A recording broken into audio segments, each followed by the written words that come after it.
Hello my dear students, welcome back to my YouTube channel SP study classes पर। तो कैसे हो आप सब और कैसी चल रही है आपकी स्टडी। आई होप आप सभी लोग स्वस्थ और मस्त होंगे और आपकी स्टडी शानदार चल रही होगी। तो बच्चों, आज का वीडियो खासकर उन्हीं स्टूडेंट्स के लिए है जो इस बार क्लास 12 में है और आपको अगर बोर्ड एग्जाम 2024 देना है तो आज का वीडियो आपको कंप्लीट देखना है। ठीक है बच्चों, तो सबसे पहले मैं आप लोगों से माफ़ी चाहता हूं कि मैं आप लोगों के 3 से 4 दिन से वीडियो नहीं ला पा रहा हूं। जो वीडियो मुझे लाना चाहिए रेगुलरिटी में वो नहीं दे पा रहा हूं बच्चों, क्योंकि बच्चों मेरा स्वास्थ्य जो था सही नहीं था, कुछ इमरजेंसी की वजह से मैं नहीं ला पा रहा हूं। लेकिन आज से मैं संकल्प लेता हूं आप लोगों के लिए रेगुलर कंटिन्यू वीडियो मिलेंगे, ऐसे वीडियो मिलेंगे जो आपके बोर्ड एग्जाम 2024 में काफ़ी हेल्प करेंगे। तो बच्चों काफ़ी हेल्प करेंगे, इसका मतलब आपके लिए इंपॉर्टेंट क्वेश्चंस को लाना, इंपॉर्टेंट न्यूमेरिकल्स को लाना, सारी चीज़ें आपको बताना, प्रीवियस ईयर पेपर आपको जो भी प्रीवियस ईयर क्वेश्चन पेपर हैं उनको आपको बताना, ये सारी हमारी जिम्मेदारियां हैं। ठीक है, तो इन सारी चीज़ों पर हम काम करेंगे, हमारी टीम मिलकर काम करेगी, आपको पढ़ते रहना है, आगे बढ़ते रहना है। ठीक है बच्चों, तो आज का टॉपिक हमारा जो है 10 सबसे महत्वपूर्ण जो टॉपिक्स हैं हमारे बोर्ड एग्जाम 2024 के लिए, और ऐसे 10 टॉपिक्स हम डिस्कस करेंगे जो हमारे बोर्ड एग्जाम में लगभग हर साल आते रहते हैं और हमें टारगेट बना के चलना है बोर्ड एग्जाम 2024 में कि हमारे बोर्ड एग्जाम 2024 में 90+ नंबर आ जाएं। क्योंकि बच्चों अगर हम बात करें तो आपके पास समय बहुत कम बचा है। मान लीजिए आपका फरवरी में एग्ज़ाम होने वाला है, फरवरी माह में आपका एग्ज़ाम होगा और ये हमारा अब शुरुआत होने वाली है नवंबर की, किसकी? नवंबर की बच्चों शुरुआत होने वाली है। तो अगर हम बात करें नवंबर के बाद में दिसंबर आएगा, पूरा नवंबर है, दिसंबर है, जनवरी आपके पास है, तो मात्र 3 महीने आपके पास बचे हैं। यानी कि अगर हम बात करें तो 90 डेज बचे हैं, 90 डेज, सिर्फ 90 दिन बचे हैं। 90 दिन में आपको 5 सब्जेक्ट की तैयारी करनी है, 5 सब्जेक्ट आपको तैयार करने हैं। अगर हम 90 को डिवाइड करते हैं 5 से तो 5 एकन 5 जाता है, 5 अट्ठे 40, लगभग 18 दिन एक सब्जेक्ट पर, 18 पंचे 90 होते हैं, 18 दिन सिर्फ आपके पास एक सब्जेक्ट की तैयारी के लिए बचे। आप सोचिए, आप अगर एक सब्जेक्ट पर 1 महीने भी खर्च करना चाहते तो इतना भी समय आपके पास नहीं बचा है। तो अब आपको स्मार्ट स्टडी करना शुरू कर देना, हार्ड स्टडी के साथ साथ। अब आपको गधे की तरह मेहनत नहीं करना, आपको लॉजिकली मेहनत करनी है, आपको इंपॉर्टेंट क्वेश्चंस पढ़ना, ऐसे क्वेश्चन सिर्फ पढ़ना है जो हमारे बोर्ड एग्जाम में आ जाएं। तो आइए बच्चों, हम 10 टॉपिक जो हैं इनमें से कुछ टॉपिक इंपॉर्टेंट, जैसे 7वां टॉपिक है, 8वां, 9वां और 10वां जो टॉपिक हैं, ये टॉपिक बहुत इंपॉर्टेंट, इन टॉपिक को आपको ध्यान से देख जरूर लेना है और इनको तो 100% आपको तैयार ही कर लेना है। ठीक है बच्चों, तो आइए एक एक टॉपिक को हम डिस्कस करते हैं ध्यान से। पहला जो टॉपिक है, हेनरी का नियम समझाइए तथा कुछ महत्वपूर्ण उपयोग भी लिखिए। अब देखिए होता क्या, बोर्ड एग्जाम में हेनरी का नियम हमारे आता रहता है। हो सकता है 2 नंबर में आ जाए, हो सकता है 3 नंबर में आ जाए और हो सकता है 5 नंबर में भी आ सकता है। ठीक है, लेकिन लगभग हर बोर्ड एग्जाम में आता है। अब देखिए हेनरी का पहले तो हम नियम पढ़ेंगे, इसमें एक सूत्र भी है। हेनरी का नियम क्या कहता था, पहले आप इसकी डिफिनेशन समझिए, फिर मैं आपको समझाता हूँ। हेनरी का नियम कहता है स्थिर ताप पर अगर उसका ताप जो है वो स्थिर है, किसी गैस के द्रव में विलेयता उसके आंशिक दाब के, यानी कि गैस का जो आंशिक दाब होगा उसी के समानुपाती होगी। समझिए, अगर इन्होंने कहा जो तापमान है, टेम्परेचर है, वो नियत होना चाहिए, स्थित है। अगर तापमान जो है वो स्थित है और किसी भी गैस को हम विलय कर रहे हैं द्रव में, किसी भी कोई द्रव है उसका तापमान निश्चित है और अगर हम उसमें किसी भी गैस को मिला रहे हैं, विलेयता जो गैस में मिलने की क्षमता होगी गैस की, वो उसके आंशिक दाब के समानुपाती होगी। तो हमने क्या किया, मान लिया गैस की द्रव में विलेयता जो है वो हमने यस मान ली, ठीक है, और इसका आंशिक दाब यानी कि प्रेशर, इसको पी से डिनोट कर दिया, तो समानुपाती है, यानी कि एस डायरेक्टली प्रोपोर्शनल, एस समानुपाती पी हो जाएगा। और ये सूत्र आपको याद रखना है। ठीक है, अब इसका हेनरी का उपयोग कहाँ पर होता है, तो अगर हम बात करें सोडा वाटर, शीतल पेय पदार्थ होते हैं, उनमें CO2 की विलेयता को बढ़ाने के लिए इसका उपयोग किया जाता है। ठीक है, याद रख लेना। अगला क्वेश्चन देखिए, अगला टॉपिक हमारा है कि विद्युत रासायनिक श्रेणी किस आधार पर बनाई गई है। यानी कि जो हम विद्युत रासायनिक श्रेणी पढ़ते हैं विद्युत रसायन वाले चैप्टर में, उसमें विद्युत रासायनिक श्रेणी जो बनाई गई है वो किस आधार पर बनाई गई है, इसके बारे में हमें पता होना चाहिए। तो बच्चों अगर हम बात करते हैं विद्युत रासायनिक श्रेणी, तो विद्युत रासायनिक श्रेणी धातुओं और अधातुओं के बीच बनाई गई है। जब धातुओं तथा अधातुओं को उनके बढ़ते हुए मानक इलेक्ट्रोड विभव के क्रम में व्यवस्थित किया जाता है तो विद्युत रासायनिक श्रेणी प्राप्त होती है। मान लीजिए कई सारी धातुएं हैं, कई सारी अधातुएं हैं, उनका हमने मानक इलेक्ट्रोड विभव जो था उसको आधार मान लिया और उसके बढ़ते हुए क्रम में उनको हमने व्यवस्थित कर दिया और एक श्रेणी बन गई, उसे ही विद्युत रासायनिक श्रेणी कहने लगे। ठीक है बच्चों, अगला टॉपिक देखिए।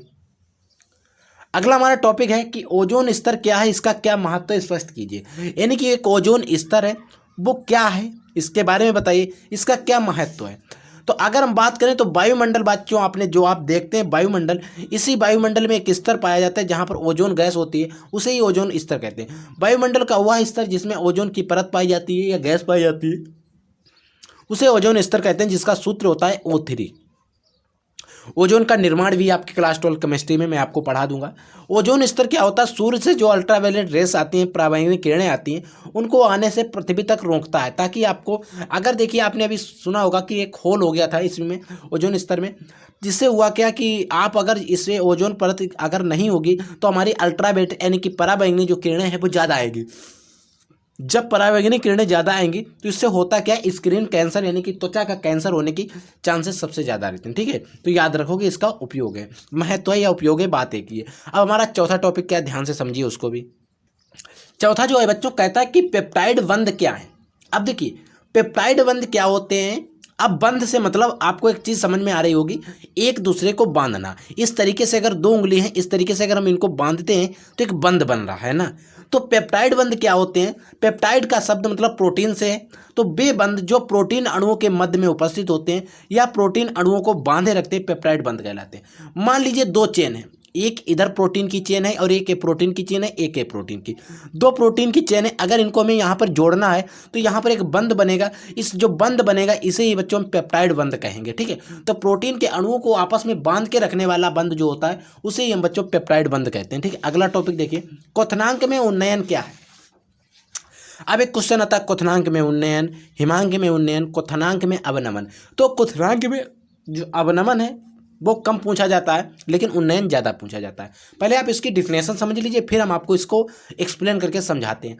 होता क्या है, जब किसी विलेय को, कोई भी विलेय है उसको विलायक में घोला जाता है। अगर मान लीजिए कोई विलेय था हमारे पास, उसको मैंने विलायक में घोला, तो प्राप्त विलयन के क्वथनांक में जो वृद्धि होता है उसे क्वथनांक में उन्नयन से डेल्टा टी से प्रदर्शित करते हैं। समझिए, आपने चीज़ पढ़ी होगी कि जो विलयन होता है, तो एक विलयन होता है उसमें दो चीज़ें, एक हमारा विलेय होता है और एक विलायक होता है। जिसकी मात्रा कम होती वो विलेय होता है, जिसकी मात्रा ज़्यादा होती वो हमारा विलायक होता है। सपोज डेट आप कल्पना कीजिए कि आपने शरबत बनाया है, तो शरबत में आप जो पानी डालते हैं वो तो हमारा विलायक होता है। क्या होता है बच्चों, विलायक होता है। लेकिन आप जो चीनी डालते हो वो विलेय होती है, जिसकी मात्रा कम होती है वो हमारा विलेय होती है। तो मान लीजिए हमने किसी एक विलयन को जब किसी विलेय को विलायक में घोला जाता है, मान लीजिए चीनी को हमने जब जल में घोला, तो होता क्या है, तो प्राप्त विलयन, तो एक विलयन प्राप्त होगा। जब हम चीनी को जल में घोल देंगे तो एक विलयन बन जाएगा जिसे हम शरबत कहेंगे। तो जो प्राप्त विलयन होता है उसका क्वथनांक जो होता है उसमें उन्नयन का मतलब होता है वृद्धि। क्वथनांक में जो वृद्धि होती है उसे क्वथनांक में उन्नयन कहते हैं। ठीक है, समझ गए, और इसे डेल्टा टी से हम प्रदर्शित करते हैं।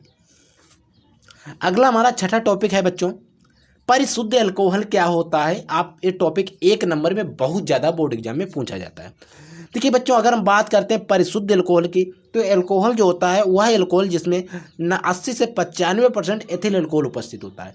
देखिए एथिल अल्कोहल जिसका सूत्र होता है C2H5OH, वो उपस्थित होता है 80 से 95%, तो उसे हम परिशुद्ध अल्कोहल कहते हैं। अब हो सकता है क्वेश्चन आपसे अतिलग उत्तरी में ना पूछे, ऑब्जेक्टिव में पूछ सकता है। वैसे एक क्वेश्चन लगभग 1 से 2 बार नीट एग्जाम में CPMT जब होता था, IPMT वगैरह, तब पूछा गया था। ठीक है, तो आप प्रीवियस ईयर अगर क्वेश्चन पेपर हल करते होगे तो वहाँ पर मिलेगा। तो वहाँ पर क्वेश्चन पूछा गया था कि परिशुद्ध अल्कोहल में एथिल अल्कोहल की मात्रा होती है 80 से 95, 20 से 30, ऐसे ही आपको 4 ऑप्शन होंगे, उसमें से आपको अप्रोक्स 80 से 95 का ऑप्शन मिलेगा, वही आपको लगाना पड़ेगा। ठीक है बच्चों, अगला होता है ये तो हमारा होगा परिशुद्ध अल्कोहल। एक टॉपिक आता है पावर अल्कोहल क्या होता है। पावर अल्कोहल जो होता है इसे ही हम सत्य अल्कोहल यानी कि ट्रू अल्कोहल, सच में यही अल्कोहल होती है। तो पेट्रोल तथा एथिल अल्कोहल के मिश्रण को, मान लीजिए अगर आपने पेट्रोल मिला दी, पावर अल्कोहल की हम बात कर रहे हैं। ठीक है, तो पावर अल्कोहल में क्या होता है, अगर हम पेट्रोल तथा एथिल अल्कोहल का एक मिश्रण बना लें, मिश्रण बनाने के जो मिश्रण प्राप्त होगा उसे हम पावर अल्कोहल कहेंगे। पावर अल्कोहल में क्या होता है, 80% लगभग अल्कोहल होती है, 20% एथिल अल्कोहल होती है। पेट्रोल होती है 80%, जो हमारा पावर अल्कोहल होता है उसमें 80% पेट्रोल होती है और 20% एथिल अल्कोहल होती है। एथिल अल्कोहल उपस्थित होता है, इसे हम पावर अल्कोहल कहते हैं या सत्य अल्कोहल भी कहते हैं। ठीक है बच्चों, अगला टॉपिक देखिए 8वां। जो आठवां हमारा टॉपिक क्या है, आठवां टॉपिक है प्रोटीन का विकृतीकरण क्या है। विकृतीकरण मतलब होता है उसकी कोई, अगर आपने मान लीजिए आपको बुखार आ गया तो आपका विकृति हो गया, विकृतीकरण हो गया, ठीक है। तो प्रोटीन का विकृतीकरण हमारे बोर्ड एग्जाम में पूछा जाता है, इसको आप याद रखोगे, इसकी पूरी डिफिनेशन, और एक क्वेश्चन 2 से 3 नंबर में पूछा जाएगा, ठीक है। होता क्या है, प्रोटीन के एक भौतिक एवं रासायनिक परिवर्तन के कारण, मान लीजिए एक प्रोटीन की चेन है, उसको आपने हो सकता है गर्म करें, या हो सकता है उसमें कोई केमिकल ऐसा डाल दें जिससे प्रोटीन की चेन नष्ट हो जाए। तो समझिए, जब प्रोटीन के भौतिक एवं रासायनिक परिवर्तनों के कारण, जब प्रोटीन में क्या होते हैं, भौतिक या रासायनिक परिवर्तनों के कारण हाइड्रोजन आबंध यानी कि जो हाइड्रोजन बंध होते हैं में अव्यवस्था उत्पन्न हो जाती है। उसमें क्या होती है, अव्यवस्था मतलब व्यवस्थित नहीं रहते हैं, इधर उधर हो जाते हैं, जिसके कारण प्रोटीन की तृतीयक संरचना भंग हो जाती है। जो प्रोटीन की तृतीयक संरचना होती है वो भंग हो जाती है, तथा हेलिक्स जो होता है उसका जो कुंडलन होता है वो अकुंडलित, उसकी जो चेन होती है वो अकुंडलित हो जाती है, अतः प्रोटीन अपनी जैविक क्रिया खो देती है। इसे ही प्रोटीन का विकृतीकरण। अब देखिए, प्रोटीन जो होती है उसमें कोई भौतिक या रासायनिक हम परिवर्तन कर देते हैं, जिससे उसमें जो हाइड्रोजन बंध जुड़े होते हैं वो एक नियमबद्ध तरीके से जुड़े होते हैं, वो इधर उधर हो जाते हैं, जिससे प्रोटीन की जो हेलिक्स यानी कि जो चैन है वो आकुंडलित हो जाती है, और इसे ही प्रोटीन का विकृतीकरण कहते हैं। वो अपनी जैविक प्रक्रिया जो होती है उसे खो देती है, ठीक है बच्चों। अगला देखिए, हमारा नवा क्वेश्चन टॉपिक क्या है कि परासरण दाब क्या है। अब देखिए बच्चों, आपको दाब से समझ आ रहा होगा, कोई दाब लगाया जा रहा है। अब पर आप मोटरसाइकिल में भी दाब लगाते हैं जिससे हमारी ब्रेक लगती है, कार में भी, ट्रक में भी, सारी जगह, ठीक है। अब होता क्या है, वह न्यूनतम दाब अब तो जाहिर सी बात है, अगर यहाँ पर परासरण दाब की बात कर रहा है तो परासरण की क्रिया को रोकना होगा। देखिए, वह न्यूनतम दाब जो परासरण की क्रिया को रोकने के लिए आवश्यक होता है, परासरण दाब। अगर परासरण की क्रिया चल रही है, तेजी से स्पीड में चल रही है, अगर हमें उसे रोकना है तो उसमें एक दाब लगाएंगे, उसे रोकने के लिए जो दाब लगाएंगे उसे ये परासरण दाब कहते हैं। इसे हम पी से प्रदर्शित करते हैं, ठीक है। और इसका जो इकाई होती, कभी कभी पूछ ली जाती, परासरण दाब को हम वायुमंडल में नापते हैं, ठीक है। अगला और लास्ट हमारा जो टॉपिक है वो है कि संक्रमण धातुएं सामान्यतः रंगीन यौगिक बनाती हैं क्यों। जो हमारी संक्रमण धातुएं होती हैं वो सामान्यतः यानी कि ज़्यादातर रंगीन यौगिक बनाती हैं क्यों। देखिए, क्या होता है कि संक्रमण धातुएं रंगीन यौगिक बना देती हैं क्योंकि इनमें अयुग्मित इलेक्ट्रॉन उपस्थित होते हैं। अब देखिए, अगर कभी कभी अयुग्मित इलेक्ट्रॉन का मतलब होता है अर्धपूरित या पूर्ण भरे इलेक्ट्रॉन उपस्थित होते हैं, इसमें कई सारे खाली स्थान भी होते हैं, मतलब इलेक्ट्रॉन की जो बैलेंसी होती है वो पूर्ण नहीं होती है, तो अयुग्मित इलेक्ट्रॉन उपस्थित होते हैं। इसीलिए संक्रमण धातुएं सामान्यतः जो होती हैं वो क्या करती हैं, रंगीन यौगिक बनाती हैं, ठीक है बच्चों। तो ये थे तो 10 टॉपिक जो आपको याद रखने हैं, लिख लेना है। आप अगर देखोगे प्रीवियस ईयर क्वेश्चन पेपर में तो वहाँ पर आपको ये टॉपिक मिलेंगे, ठीक है बच्चों। तो आप लोग पढ़ते रहिए, आगे बढ़ते रहिए। अगर कोई डाउट आता है, कोई भी क्वेश्चन आता है, कोई भी क्यूरी आती है तो आप हमारे कमेंट सेक्शन में कमेंट करके पूछ सकते हैं, और उसमें आपका कोई चार्ज नहीं लगता है। आप हमारे साथ कमेंट करेंगे और हमसे पूछेंगे, हम उसका सल्यूशन जवाब आपको प्रोवाइड करा देंगे, ठीक है बच्चों। तो तब तक के लिए जय हिंद, वंदे मातरम।